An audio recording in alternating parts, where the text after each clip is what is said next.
It all started with a chair. Not a fancy one.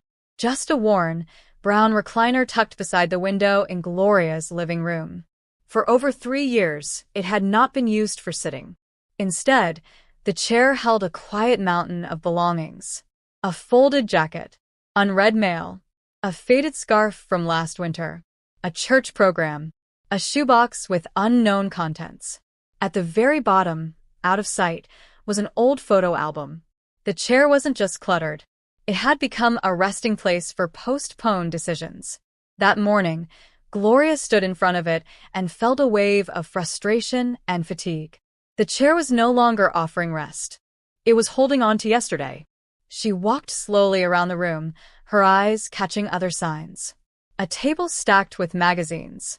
A kitchen counter scattered with notes and plastic containers. A hallway bench covered in shoes and bags. Her space felt full, but not in a good way. In that moment, she made a quiet vow. No more piles. No more letting things stay where they didn't belong. Especially not on chairs. That day, Gloria created her first rule. She called it the no-chair rule. But it was more than just chairs. It included couches, counters, tables, and flat surfaces throughout her home. Nothing would rest there unless it had a clear and immediate use. No piles of clothes. No bags of paper. No odds and ends waiting for someone to make a decision. It was a commitment to take action, not to stall. She walked into the kitchen, grabbed a woven basket, and returned to the chair. She set a timer on her stove for 12 minutes. And she began. Everything on the chair went into the basket. No exceptions. She didn't pause to flip through the photo album. She didn't stop to smooth the scarf. She didn't let her eyes linger on the shoebox. She focused. Once the chair was clear, she wiped it off and sat down. For the first time in years, the chair embraced her again. She looked around the room. The air felt lighter. Her chest opened with a deeper breath. The act of clearing the chair gave her more than just a place to sit. It gave her a sense of peace. That was when she truly understood what her clutter had been costing her. It wasn't just about objects. It was about freedom. She stood up, took the basket into the next room, and repeated the process with a side table. Then the counter. Then the hallway bench. Over the next few days, Gloria turned the no-chair rule into a personal practice. Every time she entered a room, she scanned the surfaces. Anything that didn't belong was handled within minutes. Nothing was left to rest indefinitely. If she wasn't using it today, it had no place on a surface. She developed a rhythm. Each morning, she gave herself 10 minutes to clear surfaces. A lamp, a teacup, a framed photo. Those things could stay. But the magazines from last month? Gone. The empty bag from the grocery store? Recycled. The stack of receipts she hadn't sorted? Filed or tossed. It wasn't about being perfect. It was about being present. With the surfaces clear, her home looked different. Calmer. Quieter. And so did her mind. Her niece came to visit and looked around in surprise. "Aunt Gloria, did you hire someone to come in and clean?" Gloria smiled gently. "No, I just made a few decisions. And I stuck to them." The truth was, this rule had changed how she moved through her home. It stopped the habit of dropping things just because it was convenient. It stopped the silent buildup of guilt. Her home was no longer a storage space for regrets or unfinished thoughts. It had become a place where everything had a purpose. Most importantly, she reclaimed her space. She didn't feel ashamed of surprise visitors anymore. She didn't dread opening the door to a new day. She knew where things were. She could breathe. She could move. And it all started with one chair. If you've ever felt like your space is too far gone to reclaim, let this be your starting point. You don't have to do it all in one day. Just choose one surface. Clear it completely. Give yourself 12 minutes. Put everything into a basket if needed. Then make 3 simple piles. Keep, give away, and discard. And when you're done, take a seat. Feel the change. Let that feeling guide your next step. Do it again tomorrow. Or the next day. With time, your surfaces will become open spaces again. Not because someone forced you to clean, but because you chose peace. You chose ease. You chose to come home to yourself. Gloria had already cleared the chair. It sat in the corner now, open and proud, no longer buried beneath half-made decisions. But as she walked through her hallway the next morning, she caught sight of a stack of old baking trays near the back door. Just sitting there, waiting for something. Donation? A call to her daughter? Trash day? She realized something important. It wasn't just about removing clutter from surfaces. It was about getting it all the way out of the house. That's where the exit box strategy came in. This was the trick her older cousin Faye used to swear by. Faye lived in a small cottage on the edge of town and always seemed to have room to breathe, even with a lifetime of memories tucked inside. One day, Gloria asked her, "How do you keep everything so light?" Faye smiled and pointed to a plain cardboard box sitting by the door. It had a label on the front that simply said, "Going out." This was her secret.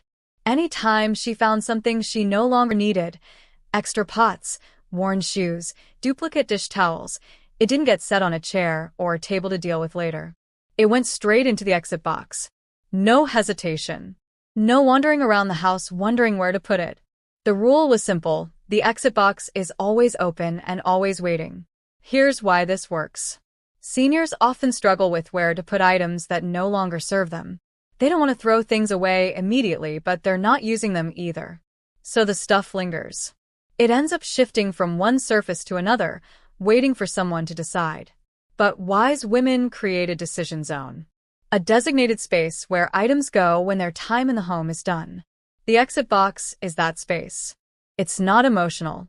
It's not final. It's just the first step toward letting go. The process is simple, but it's powerful. First, find a medium-sized cardboard box or basket. Place it near the door you use most often, maybe the kitchen door or the entryway. It needs to be in plain sight. Then, every time you come across something you no longer need, drop it in the exit box. No overthinking. No guilt. When the box is full, empty it into a donation bag or load it into the car. And start again. It becomes a rhythm. Each week, Gloria made it a habit. Saturday mornings after breakfast, she grabbed her keys, picked up the box, and dropped off its contents at her local donation center. She didn't even go inside. Just a quick stop, and the load was lighter. Her home started to change. Quiet corners became peaceful again. That pile of old books by the nightstand? Gone. The mismatched mugs that kept multiplying? Sorted and given away. The stack of never-used baskets that sat in the garage for a decade? Finally moved on. But the exit box did more than remove clutter. It shifted Gloria's mindset. She began to see everything differently. Every object in her home had to answer one question. Am I still useful here? If the answer was no, the object didn't linger. It had a place to go. And that place wasn't the floor, the table, or the guest room closet. It was the exit box. This simple strategy gave her a new sense of control. It wasn't dramatic. It didn't require hours of cleaning. It was just one quiet, ongoing system that gently but effectively kept her home flowing. And it made decluttering feel less final. For many seniors, getting rid of things can stir up feelings of loss. But placing them in an exit box? That felt easier. It was a small nudge toward release, without the pressure. Over time, she even kept a second box for her daughter to go through whenever she visited. Things like heirlooms, old jewelry, or family letters went there for review. That helped preserve what mattered while clearing out what didn't. If you've ever felt overwhelmed by the question, "What do I do with this?" the exit box might be your answer. It removes the need to decide everything right away. It stops the buildup before it starts. And it creates a safe, visible, and practical place for the letting go to begin. Here's how to use it starting today. Find a medium-sized box or sturdy tote. Place it near your main exit, where you'll see it every day. Every time you handle something you no longer want, drop it in the box. Once the box is full, take action, donate it, recycle it, or pass it on. Then repeat. No fanfare. No emotional tug-of-war. Just one helpful routine that builds peace, one item at a time. The exit box works best when paired with a mindset of freedom. You're not throwing your life away. You're preparing your space for what's next. You're honoring your past while stepping into the future with intention. As Gloria says now with pride, I don't need to keep everything to keep the meaning. What matters most has already shaped me. The rest can go. You are not your things. You are the wisdom you've gained from them. So keep a box near the door. Fill it slowly. Or quickly. But fill it. Let it move. Let it go. And let your space become yours again. Gloria had made incredible progress. The recliner was clear. The exit box was working. Her home felt noticeably lighter. But then she opened the hallway closet and froze.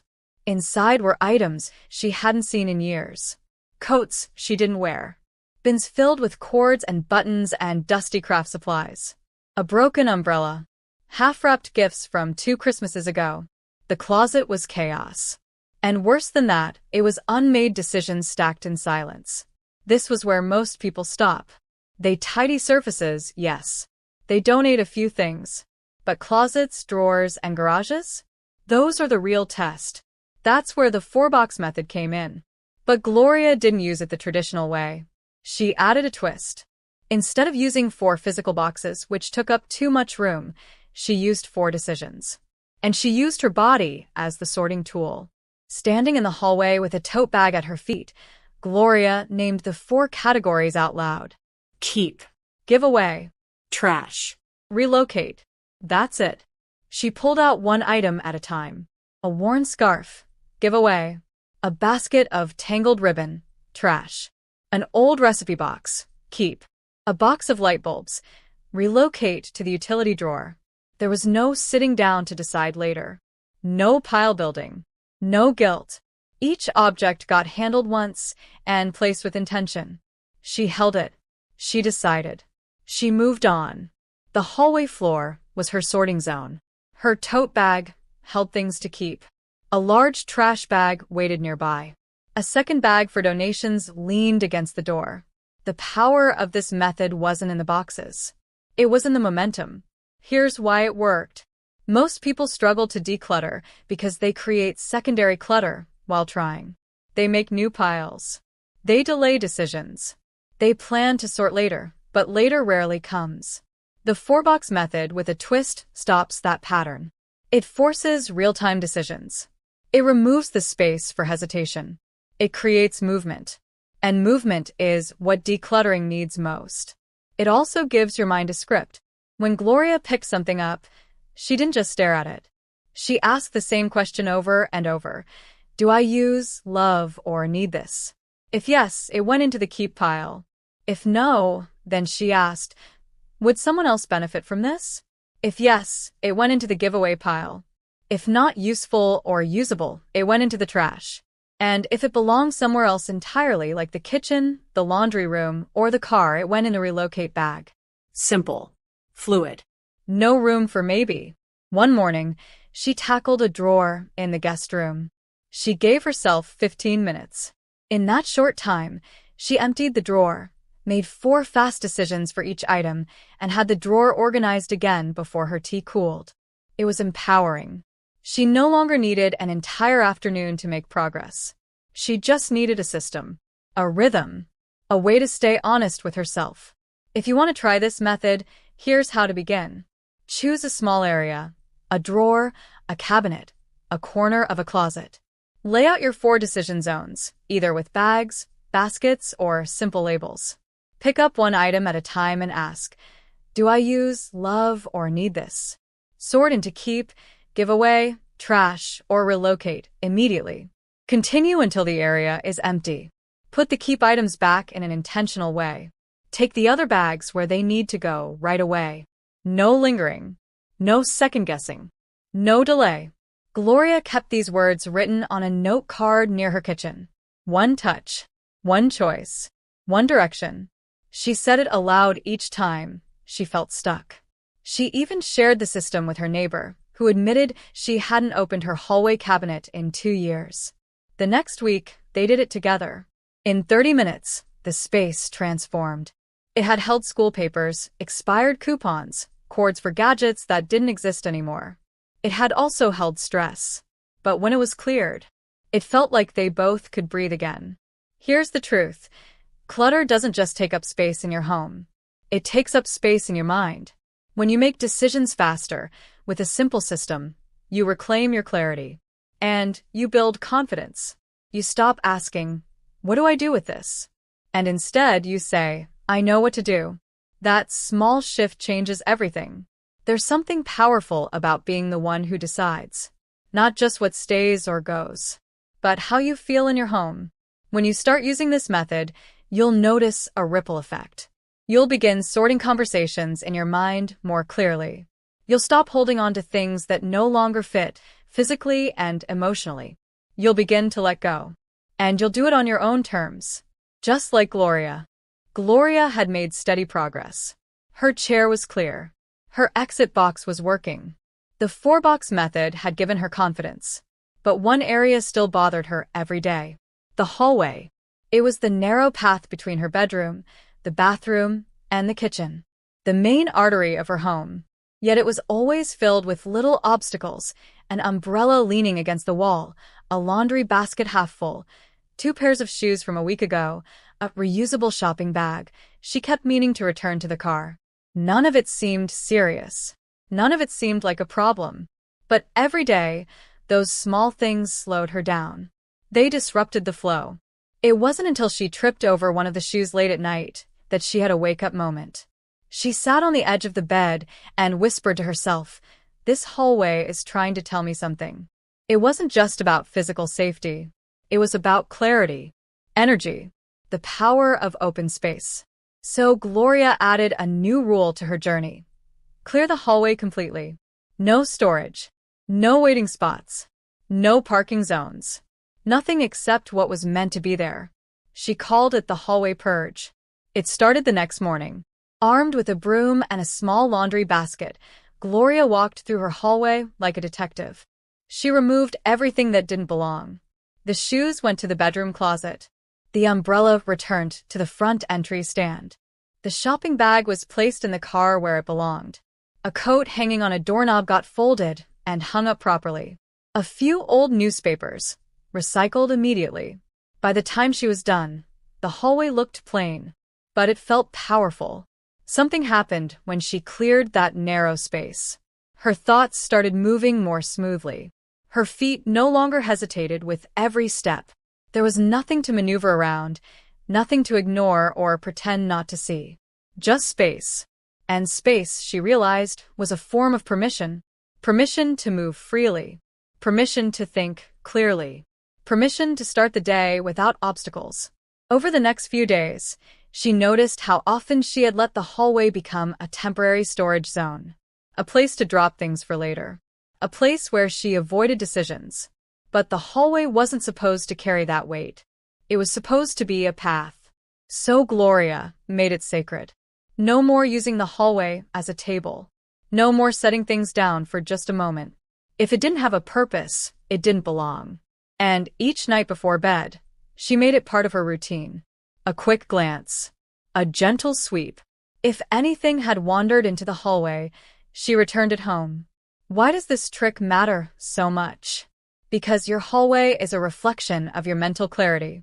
When the path is clear, your mind begins to quiet. You think better. You sleep better. You start your day without the noise of clutter pulling at your attention. For seniors, this is especially important. The hallway is often one of the most traveled places in the home, and one of the most overlooked. But when it's clear, it becomes a place of calm transition instead of silent tension. If you want to try this for yourself, here's how to begin. Stand at one end of your hallway and look straight through to the other side. Notice every item that doesn't truly belong. Gather a basket or bag and begin removing them one by one. Return each item to its rightful place, or donate or discard it. Sweep or vacuum the floor. Wipe down baseboards or switch plates if needed. Once clear, take a walk down the hallway. Feel the difference. Then do it again tomorrow. And the next day. Not because it got messy again, but because you're protecting something valuable, your peace. Gloria even added a small touch of beauty. A framed picture on the wall. A soft night light at the end of the hallway. A quiet candle on a side table nearby. She didn't need much. Just one thing that made the space feel welcoming, not forgotten. And every time she passed through, it reminded her, This is what freedom looks like. Not a giant overhaul. Just clear, open space. One afternoon, her friend Carolyn visited and walked down the hallway on her way to the bathroom. She stopped halfway through and said, "This feels nice." "I don't know why." Gloria smiled. That's the power of an open path. It's the kind of thing people notice without realizing. It makes you feel relaxed, safe, seen. And most importantly, it invites motion. In life, we need places that allow us to keep moving forward. And sometimes that starts with the space between rooms. So the next time you feel stuck in your mind, try clearing the hallway. It may seem small, but it can unlock something big. Because when the path is clear, you walk differently, with more ease, more breath, more clarity. And that feeling is worth every step.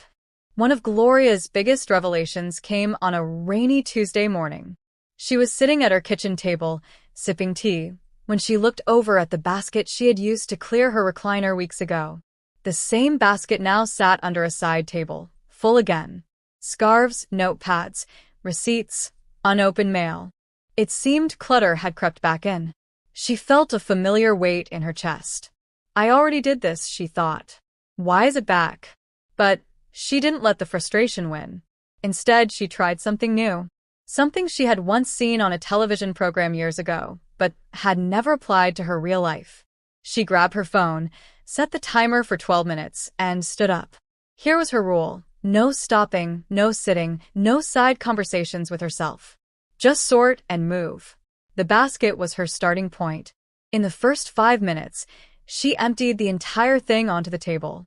Then she gave every item a home. Mail was opened and sorted. The notepads were returned to her office shelf. Scarves folded and placed in the bedroom closet.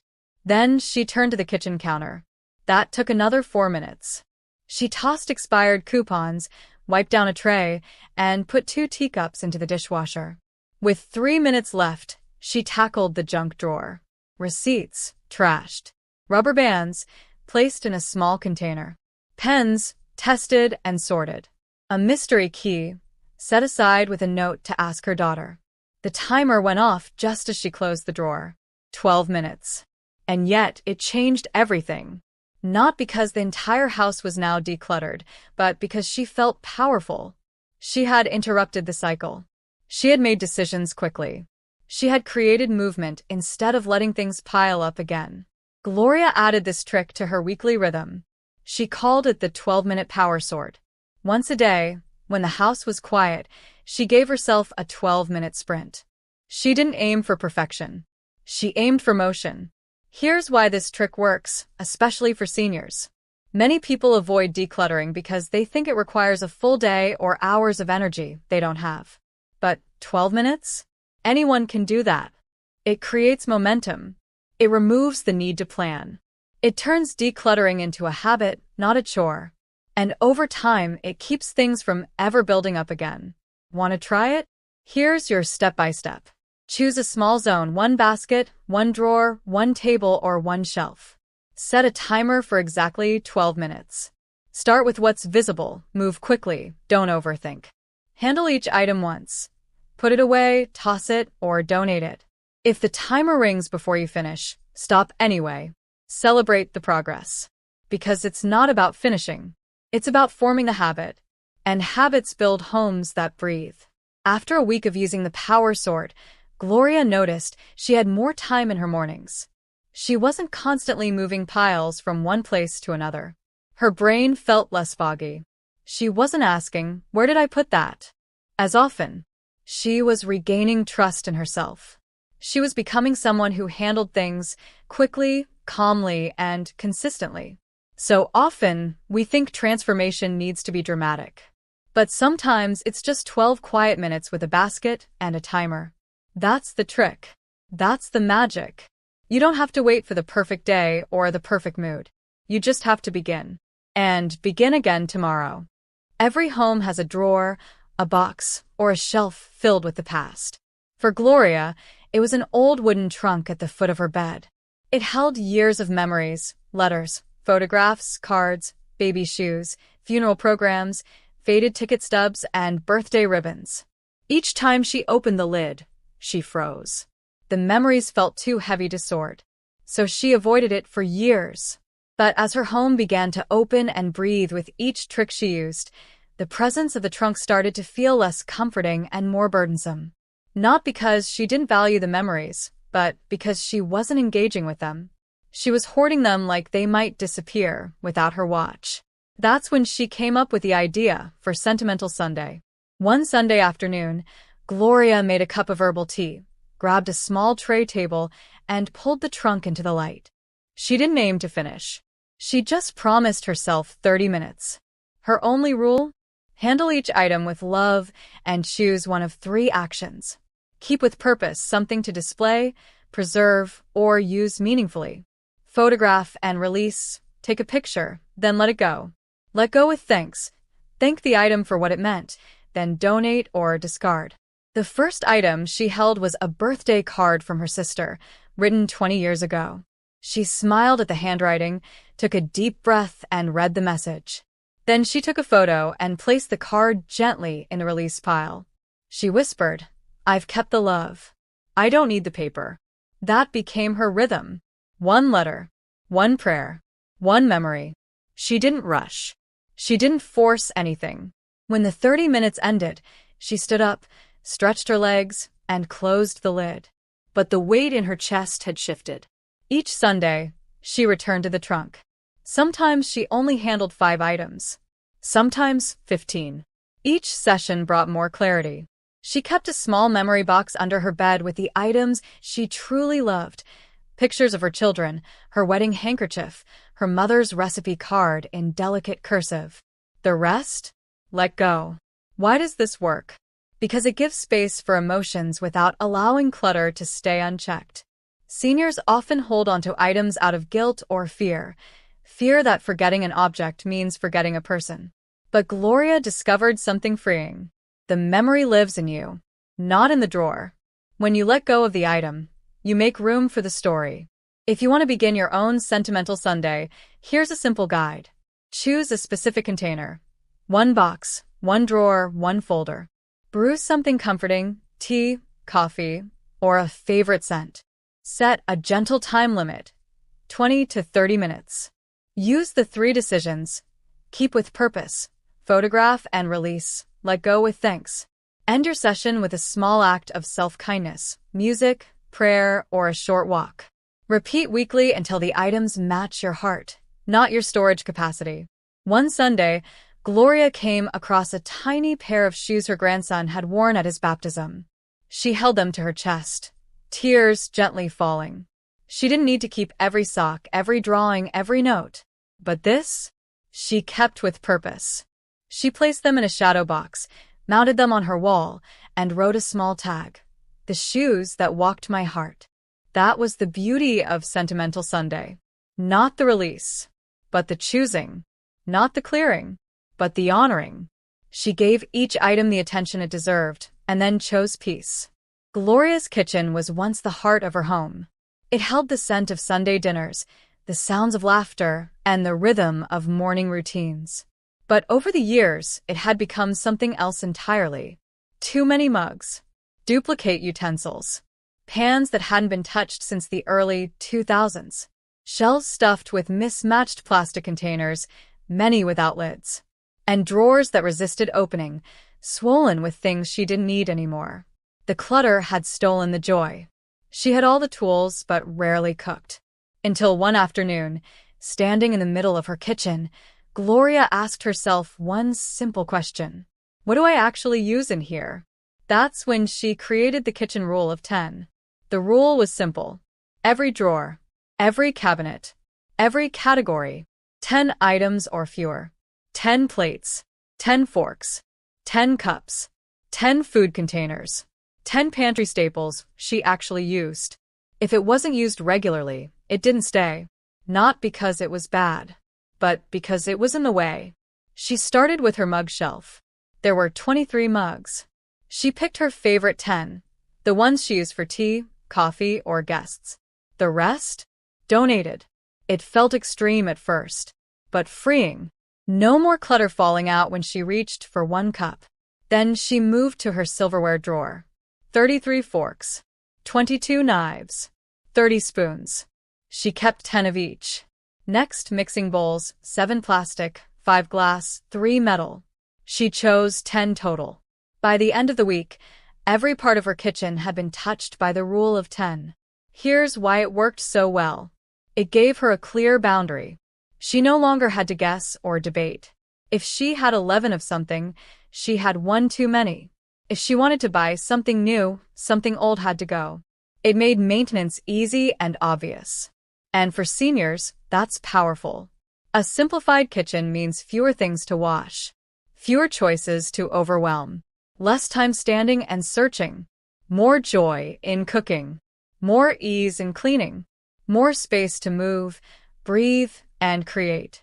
If you want to apply the rule of 10 in your own kitchen, try this.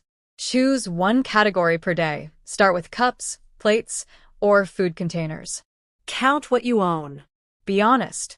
Choose 10 items you love and use regularly. Box the rest. Donate what's in good shape. Recycle or toss what's not. Repeat until every cabinet reflects the life you live now, not the one you lived years ago. Gloria even created a small sign above her sink. Keep it to 10. It reminded her every day that she didn't need more to enjoy more. She could cook her oatmeal without digging through 7 pots. She could wash dishes without running out of space. She could move freely in a space that once felt overwhelming. And the unexpected bonus? Her granddaughter came to visit and asked, "Granny, where's that pink mug I gave you 5 years ago?" Gloria smiled and said gently, "It served me well, sweetheart. But now, someone else is sipping from it with joy." Her granddaughter nodded. That makes sense. The rule of 10 wasn't about saying no to memories. It was about saying yes to usefulness. That's the power of this trick. It makes room for function without erasing meaning. And in that space, joy returns. Gloria had been working steadily, day by day, clearing years of built-up belongings from her home. Her living room now felt spacious. Her kitchen made her smile when she walked in. The hallway was open and inviting. But there was still one place she had avoided: the bathroom. It wasn't large. Just a simple space with a sink, a small cabinet, and a few shelves. Yet somehow, it held more stress than all the other rooms combined. The clutter wasn't even dramatic. It was quiet, hidden, tucked behind mirrors and inside drawers. But it whispered every time she reached for a towel or searched for the toothpaste.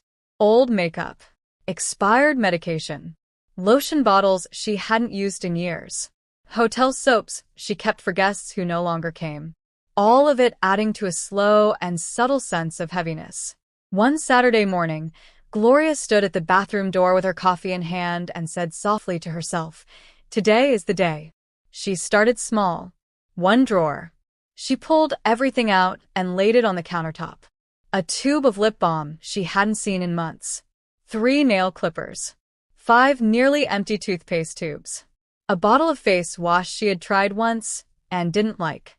One by one, she made decisions. Keep what she used daily. Discard anything expired. Set aside items to donate, like the unopened soap bars, for the local women's shelter. She cleaned the drawer, wiped it down, and returned only the few items she truly needed. It took less than 15 minutes. But the feeling afterward? Powerful. Gloria called it her bathroom reset. She didn't stop at one drawer. The next day, she did the cabinet under the sink. She found duplicates of everything: bandages, cotton balls, even a dozen tiny bottles of shampoo from past hotel visits. She realized how easy it had been to accumulate these small items. They didn't take up much space on their own, but together, they became a burden.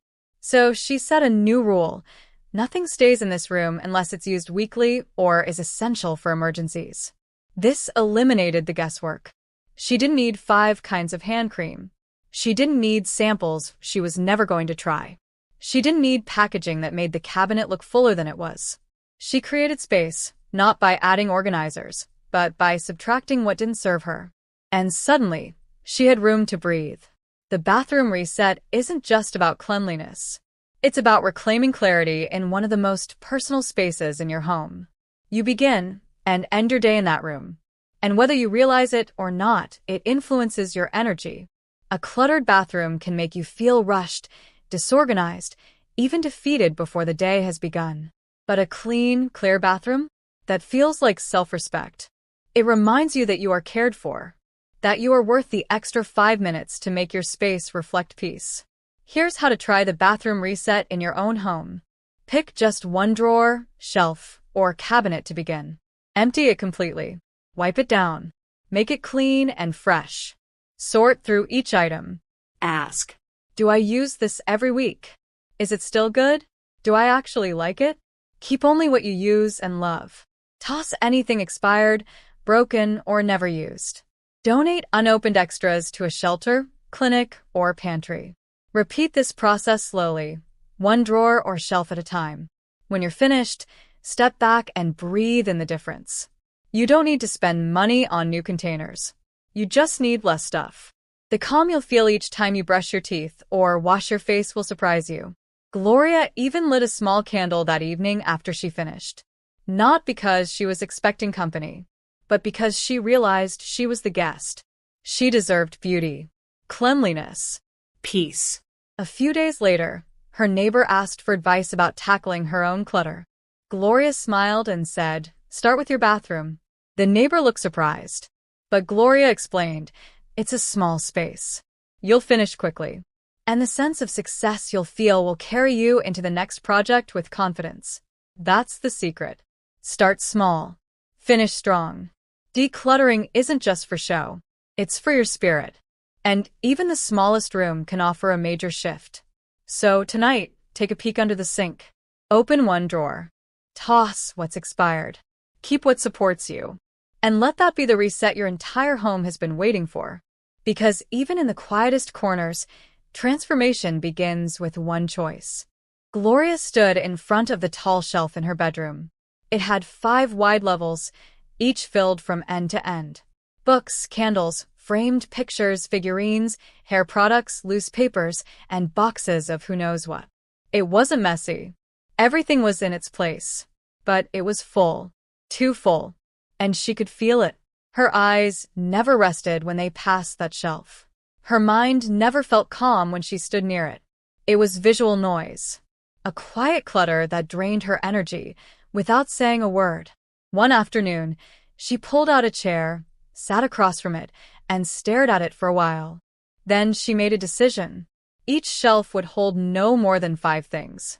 Not because she was trying to follow a trend, not because a book told her to, but because she wanted to feel peace when she looked at the space. She wanted her eyes to settle on beauty, not busyness. She called it the 5-item rule. Here's why it worked. The shelf didn't look bare when she finished, it looked balanced. There was breathing room between each object. She chose what mattered most and removed the rest. The framed picture of her grandson stayed. So did her favorite candle. A stack of 2 beloved books remained, and a small glass vase that held dried flowers from last summer. Everything else? Packed, donated, or put away. And just like that, the entire room changed. Most people overfill shelves without meaning to. They collect. They arrange.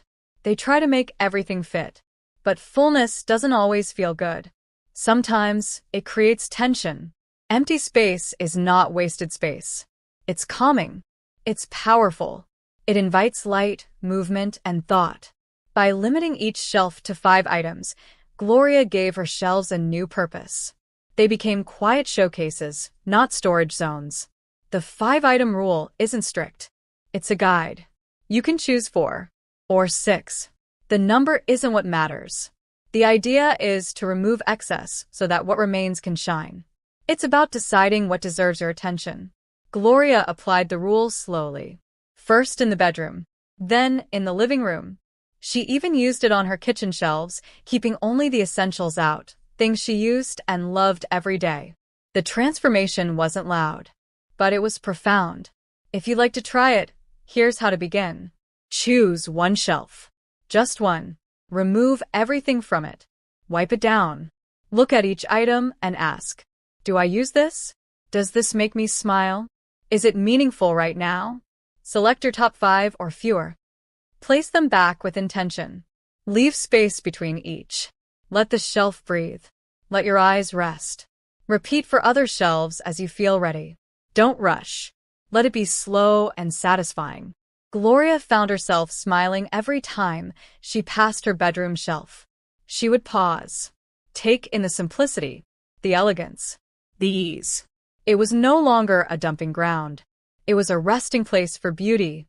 The 5-item rule is about more than shelves. It's about learning to edit, to choose wisely, to give yourself permission to keep only what matters. It's not about minimalism for the sake of it. It's about clarity. Because when your shelves are overfilled, your thoughts follow the same pattern. But when your shelves are calm, your mind finds space too. One day, her daughter came by and noticed the change. Wow, Mom. This looks like a page from a magazine. Gloria chuckled. No, baby. This looks like peace. If you've been staring at shelves that make you feel tired or overwhelmed, maybe it's time to start fresh. Clear one. Choose what stays. Let it breathe. Let it speak softly, not shout for attention. Because less isn't empty. It's intentional. And sometimes that's all you need. Gloria had come a long way. Her home was transforming. Each room was lighter, calmer, more welcoming. She was proud of the changes she had made, proud of the space she had reclaimed. But she knew something deep in her spirit. Clutter had a way of creeping back in if you weren't careful.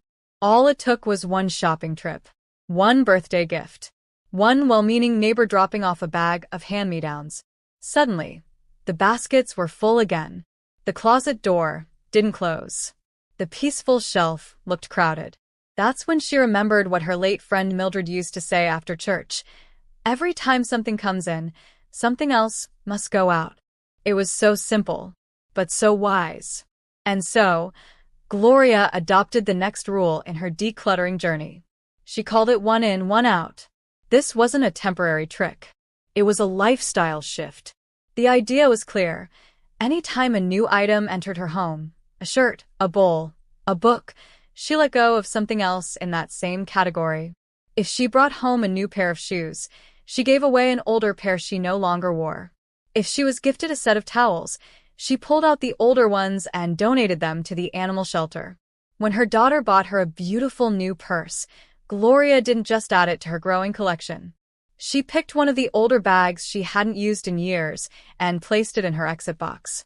The moment one thing came in, another went out. No buildup. No overflow. No guilt. The 1 in, 1 out principle gave Gloria a sense of balance. It stopped her from accumulating without intention. It made her more mindful when shopping. She didn't bring home something new just because it was on sale. She asked herself, what will I let go of to make space for this? And if the answer was nothing, she left it at the store. This rule protected the progress she had worked so hard to create. It honored her space. It honored her time. She even wrote it down and placed it on the inside of her front closet door. Bring it in. Let something go. Those words reminded her that her home wasn't a storage unit. It was a place for living, resting, creating, and loving. Not for stacking and stuffing. If you'd like to try this principle, here's how to begin. Before buying or accepting anything new, pause. Ask yourself, do I already have something like this? If yes, choose one to release. Make it a non-negotiable. 1 in, 1 out. If you're organizing a space, take it further. 1 in, 2 out. You'll quickly find that not only do you reduce clutter, you also raise your standard for what enters your life.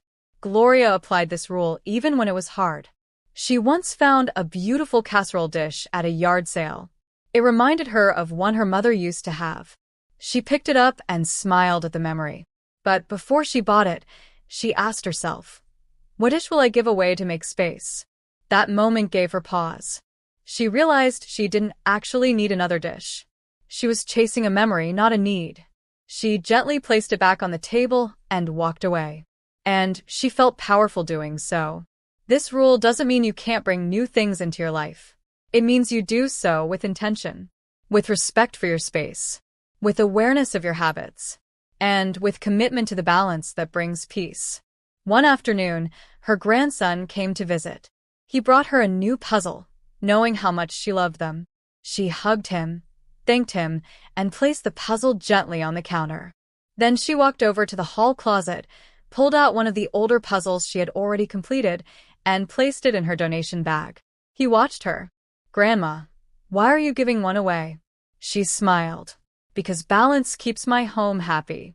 He nodded. Didn't say much. But the lesson stayed with him. And that's the beauty of living by example. The one in, one out principle doesn't require time, just attention. And it creates a home that doesn't just look better, it feels better. It feels thoughtful. Clean. Light. It feels like a home that says, I know what I have. I know what I need. I know what I love. Everything else Can go. Gloria had become a quiet force in her neighborhood. Friends who had once rolled their eyes when she talked about simplifying her home were now asking her for advice. They had seen the change, not just in her home, but in her energy, in her smile, in the way she moved. She didn't seem weighed down anymore. She seemed free. Still, even with her progress, there were certain areas she hadn't tackled yet. The attic, the memory boxes, the filing cabinet from her teaching years. The things too heavy for one person to move, both physically and emotionally. She knew she needed help, but she didn't want to be a burden. Then one Saturday afternoon, she picked up the phone and called her longtime friend Elaine. "Elaine," she said, "I've got a pile of things in my attic that have been waiting for years. I think it's time. Would you come help me?" Elaine didn't hesitate. "Of course, girl. That's what friends are for." And just like that, a new phase of decluttering began with help. Gloria called it the Declutter Buddy system. She and Elaine met every Thursday afternoon for 2 hours. They didn't aim to finish everything in one day. They chose a single project, worked steadily, and celebrated small wins. Sometimes they laughed. Sometimes they paused to reminisce. Sometimes they sat in silence while one of them sifted through something difficult. But they kept going. One box at a time, one drawer, one bin. And what Gloria discovered was this: clutter is heavier when carried alone. But with a buddy, the weight lifts faster. The Declutter Buddy system works because it adds 3 things to the process: accountability, energy, and joy. When you know someone is coming over to help, you prepare, you commit, you move. When you have someone to talk to as you sort through years of belongings, you feel supported. And when the task is shared, it becomes lighter, sometimes even fun. Gloria and Elaine alternated homes after a few weeks. They'd meet at Gloria's one Thursday, then Elaine's the next. Together, they cleared closets, organized pantries, sorted photos, even cleaned out Elaine's linen closet that hadn't been touched since her daughter moved out. And each time, they ended the session with tea, a light snack, and laughter. Decluttering had become a social event. A bonding experience. A form of healing. Here's how to start your own Declutter Buddy system. Choose someone you trust: family, a neighbor, or a close friend. Ask if they'd be open to exchanging time. You help them, they help you. Set a specific day and time each week. Keep it short, 1 to 2 hours. Pick a single task per session: a closet, a shelf, a drawer. Bring music, snacks, or just good conversation. Support each other with kindness, not pressure. Celebrate the small wins. You don't need someone to fix everything. You just need someone to stand beside you while you face it. Gloria also found that having a buddy helped her let go of things more easily. Sometimes, she'd hold something up and say, "I don't even know why I still have this." Elaine would smile and gently say, "Then maybe it's time to thank it and let it go." And just like that, the decision became easier. There's something powerful about hearing truth in someone else's voice. Eventually, other women in their community noticed the transformation and started their own buddy teams. Some met every week, others only once a month. But all of them discovered the same thing. Doing it together made it feel possible. The stories that had been locked away in boxes were finally shared. The things that had gathered dust were released. And the friendships, already strong, grew even deeper. Decluttering isn't just about what you let go of. It's about who you become in the process. And sometimes, becoming your best self requires a helping hand. There's no shame in asking for help. There's no weakness in needing support. There is only wisdom in knowing that life was never meant to be tackled alone. So if you're staring at a task that feels too big, too emotional, or just too much, pick up the phone. Send a message. Ask for help. You might just find that what felt like a mountain becomes a hill when someone climbs it with you. And when the work is done, you'll sit across from each other in a clean, open room, sip your tea, and say, "We did that." Together. Even after all the progress she had made, Gloria knew that clutter was always waiting at the door. Not just in the form of things, but in the form of habits. It wasn't the big piles anymore. It was the little things. A cup left in the living room. A piece of junk mail tossed on the table. Her cardigan resting on the back of a chair.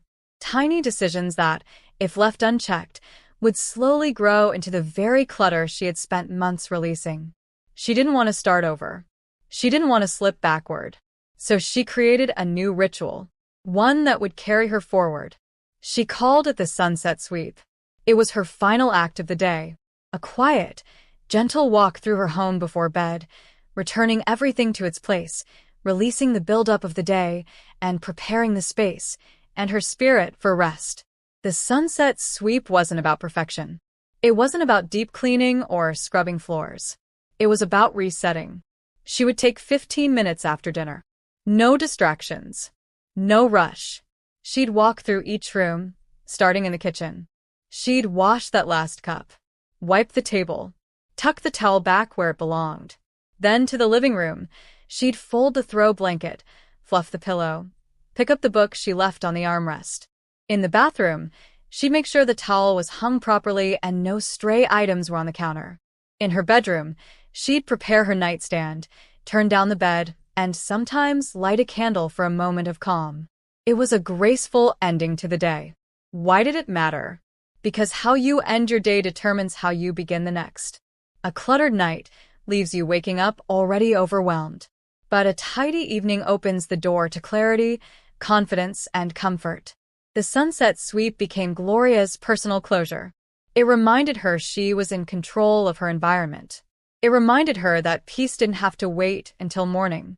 Over time, this habit became sacred. It wasn't a chore. It was self-care. It was a way to honor her home, the space that had held her through years of change. It was a way to thank her body for moving, for sorting, for letting go. It was a way to give her mind silence. If you'd like to try the sunset sweep, here's how to begin. Choose a consistent time each evening, ideally before bed. Set a soft timer for 10 to 15 minutes. Start in one room and move slowly. Put away anything that's out of place. Wipe down surfaces if needed. Fluff pillows, fold throws, straighten chairs. End in your bedroom with a small act of comfort. Dim the light, play calming music, or light a candle. This is not about impressing anyone. It's about releasing the day. It's about caring for yourself the way you care for guests. It's about waking up to peace. Gloria noticed something powerful the first week she practiced this. She slept better. She woke up with less tension. She felt proud of the way her home greeted her in the morning. And slowly, the sunset sweep became more than a routine. It became a promise. No matter how chaotic the day had been, she could end it with peace. Some nights, the sweep took just 5 minutes. Other nights, it took longer. But every time, it ended the same way. She would turn off the lights, climb into bed, and whisper to herself, "The day is done, and I am ready for tomorrow." It's not always the big transformations that change our lives. Sometimes it's the quiet ones. The ones done in slippers and silence. The ones that leave no trace except the smile you carry into sleep. If your days have been feeling heavy, try this. Not for the whole house. Just one room, one drawer, one corner. And let the day end a little lighter than it began. You deserve a gentle closing. You deserve the calm that comes from clarity. And with each sunset, you can remind yourself, today is complete, and tomorrow will begin with space.